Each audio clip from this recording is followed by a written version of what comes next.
같이 기도하심으로 12월 22일 성탄절을 앞두고 있는 수요 저녁 예배를 시작합니다. 이 땅에 어둠과 절망과 고통이 있는 곳에 독생성자 예수 그리스도를 보내기로 약속하시고 구원을 성취하시기 위해서 이 땅에 성탄되게 하심을 간절히 기다리는 대림절에 수요 저녁 예배로 사모하는 마음으로 무릎을 꿇고 주께로 나아갑니다. 우리 있는 곳에 성령이 함께 해주시고 간절히 사모함으로 이 밤에도 주님의 뜻을 깨달으며 재림의 주를 기다리는 그 신앙으로 하나님 앞에 나아가도록 우리를 이끌어 주시옵소서. 준비하고 기다리는 자에게 하나님은 좋은 걸 주시고 성탄 되신다는 사실을 깊이 깨닫고 그 사모함의 열정으로 하나님을 찬송하며 기도하며 말씀 상고하고 나아갑니다. 이 밤에도 하늘 평화로 신령한 은혜로 성령을 통하여 충만히 우리에게 채우실 것을 믿고 거룩하신 예수님의 이름으로 기도하옵나이다.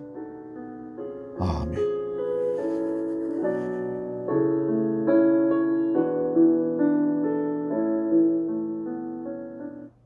찬송가 125장 천사들의 노래가 함께 찬양합니다.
사도신경으로 신앙 고백합니다. 나는 전능하신 아버지 하나님 천지의 창조주를 믿습니다. 나는 그의 유일하신 아들 우리 주 예수 그리스도를 믿습니다. 그는 성령으로 잉태되어 동정녀 마리아에게서 나시고 본디오 빌라도에게 고난을 받아 십자가에 못 박혀 죽으시고 장사된 지 사흘 만에 죽은 자 가운데서 다시 살아나셨으며 하늘에 오르시어 전능하신 아버지 하나님 우편에 앉아 계시다가 거기로부터 살아있는 자와 죽은 자를 심판하러 오십니다. 나는 성령을 믿으며 거룩한 공교회와 성도의 교제와 죄를 용서받는 것과 몸의 부활과 영생을 믿습니다. 아멘. 오늘 저녁 우리에게 수일밤 저녁 예배의 말씀으로 주신 성경은 빌립보서 4장 10절에서 13절 말씀입니다. 신약성경 빌립보서 4장 10절에서 13절 봉독할 때 살아계신 주님의 음성을 들을 수 있기 바랍니다. 봉독합니다. 내가 주 안에서 크게 기뻐함은 너희가 나를 생각하던 것이 이제 다시 싹이 남이니 너희가 또한 이를 위하여 생각은 하였으나 기회가 없었느니라. 내가 궁핍함으로 말하는 것이 아니니라. 어떠한 형편에든지 나는 자족하기를 배웠노니 나는 비천에 처할 줄도 알고 풍부에 처할 줄도 알아. 모든 일 곧 배부름과 배고픔과 풍부와 궁핍에도 처할 줄 아는 일체의 비결을 배웠노라. 내게 능력 주시는 자 안에서 내가 모든 것을 할 수 있느니라. 아멘.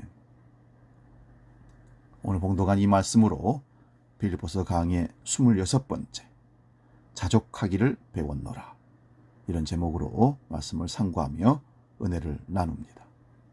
자족하기를 배웠노라. 여러분은 여러분의 삶에 이만하면 됐다, 자족하는 마음을 갖고 살아가고 있습니까? 그것이 풍부하든지 아니면 결핍이 되어서 부족하든지 아니면 건강하든지 건강치 못하든지 그들의 삶에서 감사합니다 하고 자족하며 삶을 살아내고 계시냐는 말씀입니다. 오늘 읽은 본문에서 가장 눈에 들어오는 말씀이 무슨 말씀일까요? 아마도 대부분 내게 능력 주시는 자 안에서 내가 모든 걸 할 수 있다, 13절 말씀이 아닐까 생각해 봅니다. 우리가 너무나 많이 들어온 말씀입니다. 가정이나 가게나 회사에 이 구절이 새겨진 나무 액자를 걸어둔 곳도 참 많습니다. 하나님께서 나에게 능력을 주시면 내가 모든 걸 할 수 있다고 합니다. 이 구절은 한때 유행한 적극적 사고방식과 같은 내용으로 많이 알려져서 하면 된다, 안 되면 되게 하라라는 군대식 용어와도 통하는 말로 여기에서 많이 사용을 했습니다. 그렇다면 바로 앞에 나오는 자족을 배웠다는 말씀과는 어떻게 연결해야 하는 것일까요? 우리가 어려서부터 받은 교육은 주입식 교육입니다. 선생님이 일방적으로 가르치고 학생들은 받아 적고 외워서 답을 써야 했습니다. 그런 교육 자체도 신성한 거로 여겨서 스승의 그림자도 밟지 말라, 그래서 군사부 일체 이렇게 주장하며 우리를 가르쳤습니다. 이러한 학교 교육보다 더 신성하고 절대적인 가르침으로 인식되는 곳이 사실은 종교입니다. 그래서 종교 지도자들, 교회에서는 목회자들이 뭔가를 가르치고 뭔가를 설파를 하면 그것이 마치 하나님이, 신이 우리에게 가르친다고, 그래서 그 말씀을 들어야 한다고 우리는 순종하고 나아갔던 것이 사실입니다. 그러므로 우리가 종교라는 곳에 발을 들여놓을 때는 종교 전문가가 가르치는 것이 신의 가르침일 것이라고 인정하고 들어온다는 것입니다. 그러니 수많은 이단에 빠진 자들이 이단에서 나오지 못하는 것은 성경이 정말 그러한가를 생각하지 못하고 오직 가르쳐주는 대로만 세뇌가 되어 있기 때문에 그렇습니다. 한 번만 말씀을 펼쳐보면 저건 틀렸는데를 구별할 줄 아는데 게을러서든지 우리는 그것을 말씀을 펼쳐보지 않고 그저 가르쳐주는 대로 듣는 대로 그런가 보다 하고 그것을 하나님이 주신 말씀으로 받아버리는 때가 얼마나 많은지 모릅니다. 그러므로 내게 능력 주시는 자 안에서 모든 걸 할 수 있다는 이 말씀으로 얼마나 많은 사람들을 헛된 욕망에 빠지게 만드는지를 우리는 알아야 됩니다. 요즘 말로 희망 고문을 시킨 것입니다. 사람들마다 자기 욕망들이 있습니다. 그래서 그런 욕망을 이루는 구절로 이 말씀을 차용해서 쓴다는 것입니다. 거짓 선생들은 탐심으로 지어낸 말을 가지고 너희를 이득으로 삼는다고 베드로후서 2장 3절에 말씀합니다. 그런데 그런 거짓 선생들의 말에 넘어가는 이유는 그 사람의 마음에도 탐심이 있었기 때문에 넘어가는 것입니다.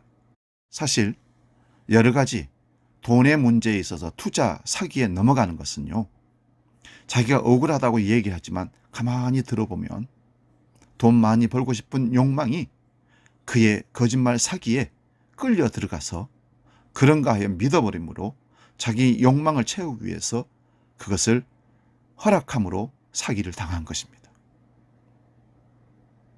오늘 우리는 그런 측면에서 거짓 선생들의 말에 넘어가는 그 이유를 한번 말씀을 가지고 찾아보며 내게 능력 주시는 자 안에서 모든 걸 할 수 있다는 말씀을 무슨 뜻인지를 한번 찾아보려고 합니다. 본문 10절을 다시 봅니다. 내가 주 안에서 크게 기뻐한다 합니다. 기뻐한 이유는 이미 앞에서도 말했습니다. 필리포 교회가 복음을 전하는 일에 연보를 보내어 함께 참여한 것으로 기뻐한다고 빌립보서 1장 5절 6절에 말씀합니다. 그런데 이제 바울 사도가 이 편지를 마무리하면서 다시 그 일을 언급하면서 기뻐한다고 합니다. 그것은 빌립보 교회가 바울을 생각하던 것이 다시 싹이 났다고 합니다. 바울을 위하여 연보하려고 생각은 했지만 기회가 없었는데 이제 에바브를 통하여서 연보를 보냈기에 기뻐한다고 합니다. 이것은 단지 돈을 받았기에 기뻐한다는 것이 아니라 그들이 복음에 참여한 것으로 기뻐한 것입니다. 바울 사도는 데살로니가와 고린도에 사역을 하면서 그들에게서 연보를 받지 않았습니다. 자기 손으로 일을 하면서, 다시 말하면 텐트를 쳐서 그것을 팔아서 생활비로 쓰고 복음 전하는 데 비용으로 썼다는 것이죠. 그렇게 복음을 전했습니다. 그 이유는 헬라 문화권 속에 있는 도시들은 여러 철학 선생이라는 자들이 연설을 하고 돈을 받는 것입니다. 그런데 복음은 값없이 주시는 하나님의 은혜를 전하는 것인데 어떻게 돈을 받겠습니까? 이 복음에 방해가 될까 하여 고린도 지역에서는 가난한 교회를 위하여 연보하게 하였지만 자기를 위해서는, 바울 사도 자신을 위해서는 돈을 받지, 연보를 받지 않았다는 것입니다. 본문 11절 12절을 봅니다. 바울 사도가 빌립보 교회에서 보내온 연보를 몇 번 받았습니다. 복음의 시초부터 지금까지 복음에 참여하여 연보를 보낸 교회는 사실 빌립보 교회뿐이라고 빌립보 4장 15절 18절에 말씀합니다. 그런데 연보를 보내서 기쁘다고 해서 내가 궁핍하여 이 말을 하는 것이 아니라고 말합니다. 어떠한 형편에 있든지 자신은 자족하기를 배웠다고 합니다. 바울은 비천에 처할 줄도 알고 풍부에 처할 줄도 알아. 모든 일 곧 배부름과 배고픔과 풍부와 궁핍에도 처할 줄 아는 일체의 비결을 배웠다고 합니다.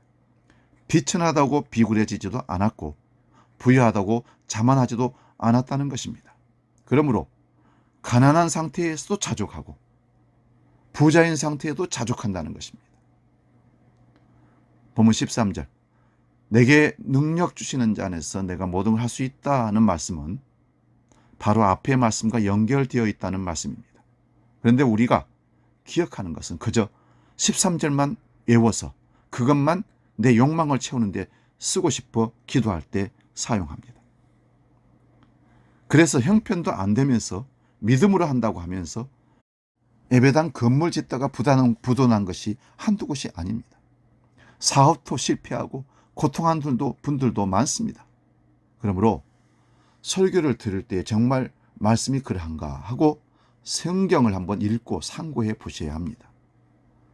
성경의 본문을 읽어놓고 그 본문의 앞뒤와 같은 맥락인지 한번 보셔야 됩니다. 성경이 증거하는 예수 그리스도가 바르게 증거되는지 아니면 목회자의 야망을 성경에 빗대어 설교를 하고 있는지 분별하셔야 합니다. 무조건 축복하신다고, 여러분이 그렇게 하면 하나님께서 축복하십니다, 넘치도록 쏟아부어 주십니다, 이런 류의 설교 잘 구별하시기 바랍니다. 이단 만민중앙교회 성범죄자로 옥살이하고 있는 이주력 교주가 천국을 차동화하는 것과 더 높은 곳에 앉기 위한 헌신과 열심을 독려하면서 오직 당회장 어록만이 절대화된다고 설교하는 내용을 들어보았습니다. 그런 곳에서 당회장 목사 이재록이가 설교를 하면 성경이 과연 그러한지 한번 찾아보고 물어도 보고 이게 정말 사람의 말인지 사탄의 말인지 하나님의 말씀과 같은 말씀인지 한 번만 펼쳐서 살펴보면 알 텐데 모르고 넘어가 버립니다. 누구를 원망하겠습니까? 다시 본문 11절 12절을 봅니다. 빌보 교회가 연보를 보냈다고 기뻐하는 것보다 빌보 교회가 복음에 참여한 것으로 기뻐하고 있습니다. 이 부분은 다음 주에 다시 한번 살펴보도록 하겠습니다. 그러므로 오늘은 자족을 배웠다는 말씀을 중심으로 살펴봅니다. 바울이 복음을 전하면서 받은 고난은 너무 엄청납니다. 그런데 그런 고난 중에서 배운 것은 자족이라는 것입니다. 이것은 하나님께서 자신에게 주신 능력 안에서 가능하였다고 고백합니다. 그런데 자족을 스스로 배우면 문화나 철학이 됩니다. 자족이라는 말은 자기 스스로 자족하고 만족한다는 것입니다. 그러나 성경은 자족이라는 것이 내게 능력 주시는 안에서 이루어진다는 말씀입니다. 같은 단어이지만 전혀 다릅니다. 먼저 우리의 문화 속에서 말하는 자족은 어떤 것이 있습니까?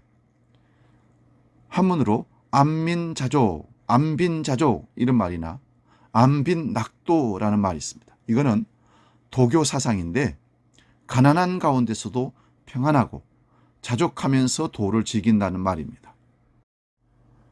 남을 먹고 물 마시고 팔을 베고 누웠으니 즐거움이 그 안에 있고 의롭지 않게 귀를 누림은 나에게는 뜬구름 같도다.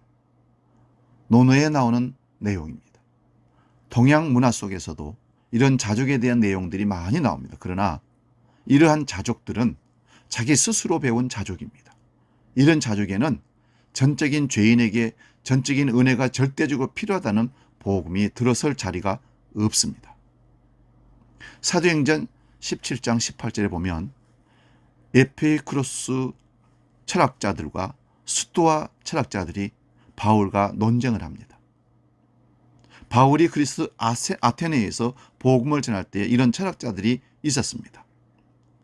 아타락시스, 에피데이아 이런 말을 아마 들어보셨을지 모르겠습니다. 철학 용어예요. 이러한 철학자들은 인간의 최고의 행복을 추구하는 자들입니다. 흔들리지 않는 마음의 상태를 말하든지 정신적인 쾌락을 말하든지 육체적인 쾌락을 말하든지 결국 인간의 행복을 추구하는 것입니다. 이건 하나님과 상관없는 것이죠. 이런 자들에게 바울 사도가 그리스 아테네에서 복음을 지식과 논리로 전하려고 했지만 거기서는 복음의 열매가 없었습니다. 그래서 고린도로 내려오면서 꺼리끼고 미련한 십자가만 전하기로 결단하고 내려왔던 것입니다. 바울은 십자가를 통하여 자족이 무엇인지를 배운 것이 내게 능력 주시는 자 안에서 모든 것을 할 수 있다라고 전한 것입니다. 참된 자족은 하나님의 능력이며 곧 십자가의 능력입니다. 고린도후서 12장 7절에서 10절 말씀 봅니다. 여러 계시를 받은 것이 지극히 크므로 너무 자만하지 않게 하시려고 내 육체의 가시 곧 사탄의 사자를 주셨으니 이는 나를 쳐서 너무 자만하지 않게 하려 하심이라. 이것이 내게서 떠나가기를 하기 위해 내가 3번 간구하였더니 나에게 이르시기를 내 은혜가 내게 족하도다. 이는 내 능력이 약한 데서 온전하여짐이라 하신지라. 그러므로 도리어 크게 기뻐함으로 나의 여러 약한 것들에 대하여 자랑하리니 이는 그리스도의 능력이 내게 머물게 하려 함이라. 그러므로 내가 그리스도를 위하여 약한 것들과 능력과 궁핍과 박해와 곤고를 기뻐하노니 이는 내가 약한 그때에 강함이라. 바울 사도가 받은 계시가 너무 큽니다. 그런데 그것으로 인하여 자만할 수 있는 것이 인간입니다. 그래서 바울의 육체에 하나님께서 사탄의 사자를 주셨다고 합니다. 개역 성경에는 사탄의 가시라고 기록해 놓았습니다. 이것은 바울의 심각한 질병입니다. 어떤 것인지 구체적이는 않지만 복음을 듣는 사람들에게 시험에 들 만한 것입니다. 여러분 생각해 보십시오. 목회자가 강단에 서 있는데 눈을 깜빡이고 앉아있고 입이 삐뚤어져 있고 그리고 신체의 아픔의 고통을 호소하면서 아이고 아이고 하면서 복음을 전한다고 한번 생각해 보십시다. 그 말씀을 듣는 사람들이 은혜를 받겠습니까? 마음속으로 이럴 겁니다. 아이고 자기 건강에 좀 책임지시지. 그런 육체로 복음을 전하는 것에 대한 말씀을 한번 찾아보겠습니다. 갈라디아서 4장 13절 14절입니다. 내가 처음에 육체의 약함으로 말미암아 너희에게 복음을 전한 것을 너희가 아는 바라. 너희를 시험하는 것이 내 육체에 있으되 이것을 너희가 업신여기도 아니하며 버리지도 아니하고 오직 나를 하나님의 천사와 같이 또는 그리스도 예수와 같이 영접하였도다. 바울 사도의 연약함을 복음을 듣는 사람들이 다 보고 있었지만 안타까운 마음은 있었겠지만 그걸 통해서 업신여기지도 않고 버리지도 아니하고 천사와 같이 예수 그리스도와 같이 영접했다는 것은 바울 사도의 육체의 연약함을 보고 안타까워하는 것보다는 그가 전하는 예수 그리스도의 복음을 듣는 데 집중했다는 것입니다. 육체의 연약함이란 어떻게 주님의 계시를 받은 자가 저 모양이냐고 할 그런 가시입니다. 그러함에도 불구하고 업신여기지도 않고 버리지도 않고 오직 하나님의 천사와 그리스도 예수와 같이 영접했다는 것은 우리의 모든 상식을 뛰어넘는 십자가 복음의 능력입니다. 하나님께서 그렇게 그들의 눈을 가려주시고 그들의 생각을 지켜주심으로 복음만 받아들일 수 있도록 그들을 이끌어 가셨다는 말씀입니다. 이것이 내게 능력 주시는 자이십니다. 그분이 모든 것을 가능하게 했다는 것입니다. 바울이 이러한 과정을 통하여 무엇을 배웠다는 것입니까? 자족함을 배웠다는 것입니다. 자신의 육체의 약함으로 인하여 고통스러웠고 복음을 전하는 일에 방해가 된다고 생각하여 3번이나 하나님께 간절히 고쳐달라고 기도했는데 하나님은 내 은혜가 네게 족하다고 합니다. 그러면서 그렇게 살라는 것입니다. 그래서 바울은 주님께 배운 것입니다. 자신의 능력이 약한 데서 온전하여 짐을 배웠다는 그런 말씀입니다. 그래서 바울 사도는 크게 기뻐하면서 자신의 약함에 대하여 자랑한다고 합니다. 그 이유는 그리스도의 능력이 자신에게 머물게 하기 위함이라는 겁니다. 바울 사도는 그리스도를 위하여 약한 것들과 능력과 궁핍과 박해와 곤고를 기뻐한다고 합니다. 이는 내가 약한 그때에 그 아픔 속에 강함이라고 합니다. 이것이 자족을 배운 삶입니다. 그렇다면 오늘 우리는 자족하십니까? 자족이 아니라 불만만 가득합니까? 대부분 후자에 머물러 있지 않을까요? 그 이유는 성경이 말하는 자족을 배워본 적이 없기 때문에 그렇습니다. 동양적인 도교 사상의 자족이나 서양 철학의 자족을 배워보기는 하였지만 그런 것으로 우리 안에 참된 만족이 될 수가 없습니다. 그러므로 예수 그리스도의 십자가로 인하여 나타난 참된 자족은 사람이 스스로 만들어낼 수가 없는 자족입니다. 바울 사도도 자신의 고통을 없애달라고 3번이나 간절히 기도했습니다. 그러나 내 은혜가 네게 족하다는 그 말씀을 통하여 자족이 무엇인지를 깊이 깨닫게 된 것입니다. 그러므로 자신의 약함을 자랑하는 것은 오직 그리스도의 능력이 머물게 하기 위한 것이라고 말합니다.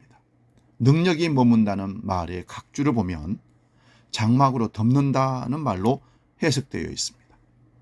아예 약함으로 그 인생 전체를 덮어두는 것입니다.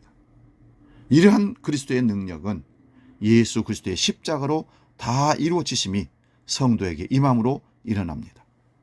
디모데전서 6장 3절에서 5절 말씀 봅니다. 누구든지 다른 교훈을 하며 바른 말 곧 우리 주 예수 그리스도의 말씀과 경건에 관한 교훈을 따르지 아니하면 그는 교만하여 아무것도 알지 못하고 변론과 언쟁을 좋아하는 자니 이로써 투기와 분쟁과 비방과 악한 생각이 나며 마음이 부패하여지고 진리를 잃어버려 경건을 이익의 방도로 생각하는 자들의 다툼이 일어나느니라. 바른 복음을 따르지 않으면 교만하여 변론과 언쟁을 좋아하게 됩니다. 저는 이런 분들을 참 많이 봤습니다. 무슨 말씀만 있으면 따지고 달려듭니다. 믿기로 위해서 따지고 달려드는 게 아니라 자기가 아는 지식, 자기가 생각하는 것을 주장해서 관철시키려고 그것을 가지고 따져듭니다. 이로써 투기와 분쟁과 비방과 악함이 생각이 납니다. 여러분, 이단들이 와서 엉뚱한 말씀으로 우리를 변론하려고 접근할 때 굳이 내가 저 사람을 꺾어서 예수의 복음을 전하겠다고 그들에게 설명으로 따져들고 드는데 그렇게 이기려고 해서 그들에게 이겨진다 한들 그들이 복음을 받아들이겠습니까? 과감하게 털어보십시오. 그들과 변론할 필요가 없습니다. 우리에게 이런 현상들이 나타나면 바른 복음을 받지 않고 있음을 우리가 알아야 됩니다. 따지려고 하는 그 마음, 싸워서 이기겠다는, 그래서 그들과 분쟁하고 비방하고, 그거는 버리시기 바랍니다. 어리석은 자들과 해봐야 이득이 될 것 없고 얻을 것이 없습니다. 괜히 우리 감정만 표출되게 됩니다. 복음 전하다 이렇게 실패하는 사람들이 참 많습니다. 이렇게 되는 것은 마음이 부패해지고 진리를 잃어버려 경건을 이익의 방도로 생각하는 자들의 다툼이고 싸움이 일어납니다. 아무리 거룩한 말을 하고 하늘의 복을 이야기해도 결코 알아듣고 수긍하려고 하지 않고 끝까지 경쟁하고 투기하고 싸워서 그 사람을 꺾어야겠다는 자기 욕심만 나오는 겁니다. 이런 곳에는 결코 자족이 없습니다. 끊임없이 더 높은 곳을 차지하기 위한 투기만, 싸움만 하는 것뿐입니다. 디모데전서 6장 6절에서 10절 말씀도 봅니다. 그러나 자족하는 마음이 있으면 경건은 큰 이익이 되느니라. 우리가 이 세상에 아무것도 가지고 온 것이 없음에 또한 아무것도 가지고 가지 못하리니 우리가 먹을 것과 입을 것이 있은즉 족한 줄로 알 것이라. 부하리 하는 자들은 시험과 올무와 여러 가지 어리석고 해로운 욕심에 떨어지나니 곧 사람으로 파멸과 멸망에 빠지게 하는 것이라. 돈을 사랑함이 일만하게 뿌리가 되나니 이것을 탐내는 자들은 미혹을 받아 믿음에서 떠나 많은 근심으로써 자기를 찔렀도다. 이런 말씀에 아멘이 되십니까? 안 되신다면 될 때까지 하나님께서 이 역사 속에서 우리를 다루실 것입니다. 그래서 이렇게 살아있는 것입니다. 그러므로 이 땅에 오래 살아남아 있는 것이 결코 복이 아닙니다. 얼마나 우리의 자아들이 깨어질 것이 많은지 아직 이러고 살아가고 있는 것입니다. 우리의 자아와 자존심이라는 것이 하나님을 대적하여 높아져 있는 것입니다. 이런 것들이 무너지고 깨어져서 정말 내가 쇳덩어리임을 알고 저주와 심판을 받아 마땅함을 아는 자라면 지금 삶에 자족하는 정도가 아니라 과분한 삶임을 알 것입니다. 이것이 십자가의 능력입니다. 복음의 능력입니다. 이어서 디모데전서 6장 11절 16절도 봅니다. 오직 너 하나님의 사람아 이것들을 피하고 의와 경건과 믿음과 사랑과 인내와 온유를 따르며 믿음의 선한 싸움을 싸우라. 영생을 취하라. 이를 위하여 네가 부르심을 받았고 많은 증인 앞에서 선한 증언을 하였도다. 만물을 살게 하신 하나님 앞과 본디오 빌라도를 향하여 선한 증언을 하신 그리스도 예수 앞에서 내가 너를 명하노니 우리 주 예수 그리스도께서 나타나실 때까지 흠도 없고 책망받을 것도 없이 이 명령을 지키라. 기약이 이르면 하나님이 그의 나타나심을 보이시리니 하나님은 복되시고 유일하신 주권자이시며 만왕의 왕이시며 만주의 주시오. 오직 그에게만 죽지 아니함이 있고 가까이 가지 못할 빛에 거하시고 어떤 사람도 보지 못하였고 또 볼 수 없는 이시니 그에게 존귀와 영원한 권능을 돌릴지어다. 아멘. 여러분, 이 말씀을 믿으십니까? 주님은 이 말씀대로 이루실 것을 믿으십니까? 만물을 살게 하신 하나님 앞과 본디오 빌라도를 향하여 선한 증언을 하신 그리스도 예수 앞에서 명한다고 합니다. 그 내용은 우리 주 예수 그리스도께서 나타나실 때까지 흠도 없고 책망받을 것도 없이 이 명령을 지키라고 합니다.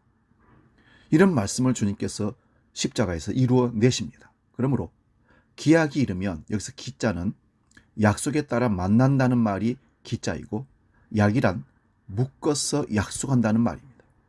그러므로 하나님께서 약속하신 때에 하나님이 그의 나타나심을 보이실 것입니다. 이것이 주님의 재림입니다. 이번 성탄절에 이 주님을 더욱더, 이 재림의 주님을 더욱더 사모할 수 있기를 바랍니다. 이 말씀은 예수님과 하나님을 함께 말씀하고 있습니다. 보이지 않는 하나님을 온 우주 만물에 나타내실 것입니다. 만왕의 왕이시며 만주의 주가 되시는 분이 십자가를 지신 예수 그리스도, 그분이십니다.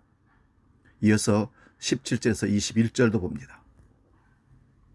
네가 이 세대의 부한 자들을 명하여 마음을 높이지 말고 정함이 없는 재물에 소망을 두지 말고 오직 우리에게 모든 것을 후히 주사 누리게 하시는 하나님께 두며 선을 행하고 선한 사업을 많이 하고 나누어지기를 좋아하며 너그러운 자가 되게 하라. 이것이 장래에 자기를 위하여 좋은 터를 쌓아 참된 생명을 취하는 것이니라. 디모데야, 망령되고 헛된 말과 거짓된 지식의 반론을 피함으로 내게 부탁한 것을 지키라. 이것을 따르는 사람들이 있어 믿음에서 벗어났느니라. 은혜가 너희와 함께 있을지어다. 아멘. 성경에 이런 말씀이 있습니다. 그런데 우리가 이런 말씀을 읽어도 그냥 글자만 읽어지고 지나가게 되고 잊어버립니다. 그러나 하나님의 친백성들에게는 이런 말씀이 실제가 되게 하십니다. 그렇게 되면 내가 추구하면서 살아온 인생들이 전복이 일어납니다. 뒤집어진다는 거죠. 이것을 가치관의 전도라고 얘기합니다. 여러분, 예수 믿고 가치관의 전도가 일어났습니까? 그러므로 이 세대의 부한 자들에게 오늘 바울 사도는 다시 명령합니다. 우리도 부한 자가 되려고 합니다. 그러나 이것이 하나님을 떠난 증거라는 것입니다. 예수 믿고 부자 되려고 예수 믿는 사람들이 있다면 이것이 하나님을 떠난 증거라는 사실을 깨달을 수 있기 바랍니다. 생명에서 끊어졌기에 스스로 웅덩이를 파서 물을 저축하려고 하지만 그 웅덩이가 터진 웅덩이라는 사실입니다. 밑 빠진 독에 물 붓기이기에 이 세상의 그 어떤 것으로도 자족할 수가 없고 만족을 누릴 수가 없습니다. 지난 주일에 말씀드린 것처럼 줄인 영혼에게, 사모하는 영혼에게 하나님은 만족해 하신다 하셨습니다. 그러므로 우리가 예수님을 주와 그리스도를 믿는다는 것은 예수님으로 만족하는 것을 배우는 것입니다. 예수님께서 만유의 주가 되십니다. 예수님이 우리의 전부이십니다. 예수님이 없으면 모든 것이 헛된 것입니다. 이것을 알고 믿는 사람이라면 마음을 높이지 않아도 됩니다. 왜요? 하나님께서 높여 주시기 때문입니다. 그래서 하나님의 친백성들은 정함이 없는 재물에 소망을 두지 않습니다. 우리의 소망을 모든 것을 후히 주셔서 누리게 하시는 하나님께 두기 때문입니다. 이런 사람들은 선을 행하고 선한 사업을 많이 하고 나누어 주기를 좋아하고 너그러운 자가 됩니다. 이것은 주님의 약속이기에 이런 내용들을 자기 백성들에게 이루어 내시는 것입니다. 이런 자들은 장래에 자기를 위하여 좋은 터를 쌓아 참된 생명을 취하는 것입니다. 그런데 이러한 말씀을 버리고 망령되고 헛된 말과 거짓된 지식으로 반론을 하는 사람들이 있습니다. 그들은 믿음에서 벗어났습니다. 지금 우리의 삶의 내용이 무엇인지 보시기 바랍니다. 정말로 나는 예수 그리스도로 자족하며 사는 사람인지 살펴보시기 바랍니다. 예수님을 믿는다고 예수님의 이름을 부르기는 하지만 예수님을 원하는 것이 아니라 내가 원하는 선물 보따리를 원하는 것이라면 아직 예수님을 믿는 것이 아닙니다. 그러므로 자족이란 예수 그리스도로 만족하는 것입니다. 고 김종필 총리가 묘명을 자기가 직접 썼다고 하는데 그 내용이 이런 내용이 있습니다.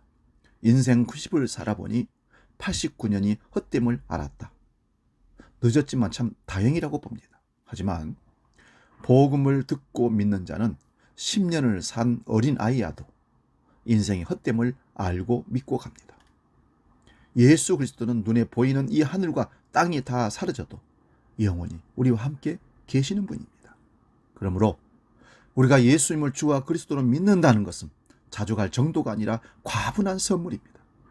바울 사도가 예수 그리스도 안에서 자족함을 배웠다고 합니다. 우리가 같은 믿음을 선물로 받았다면 우리도 이 길로 끌려갈 것입니다. 그러므로 우리의 남은 생에 예수 그리스도 안에서 자족을 배워감으로 예수님 외에는 더 원할 것이 없다는 고백이 나오는 저와 여러분 되시기를 축원드립니다. 이 시간 기도하겠습니다. 이렇게 함께 기도합니다. 주여, 나도 세상 것이 아니라 주님으로 만족함을, 내 영혼의 사모함을 채워서 평안한 만족한 삶을 누리게 해 주옵소서. 오직 예수로만 만족을 누리는 신앙이 되게 해 주옵소서. 또한 이번 성탄절에 진정으로 재림의 주를 사모하며 재림의 주를 기다리는 믿음으로 살게 해 주옵소서. 기도하겠습니다.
기도하겠습니다. 하나님, 예수로 만족하는 삶을 살게 해 주시옵소서. 자족하는 마음을 갖게 해 주옵소서. 끊임없이 세상 욕망에 빠져있는 우리 영혼을 불쌍히 여겨 주시고 주님으로 채워주심으로 만족함을 누리는 자족의 삶을 살게 해 주옵소서. 이제는 우리 주 예수 그리스도의 은혜와 아버지의 크고 놀라우신 사랑과 성령 하나님의 도우시고 인도하시는 크신 역사가 모든 죄의 백성들 머리 위에 영원히 함께 하시기를 간절히 축원하옵나이다. 아멘.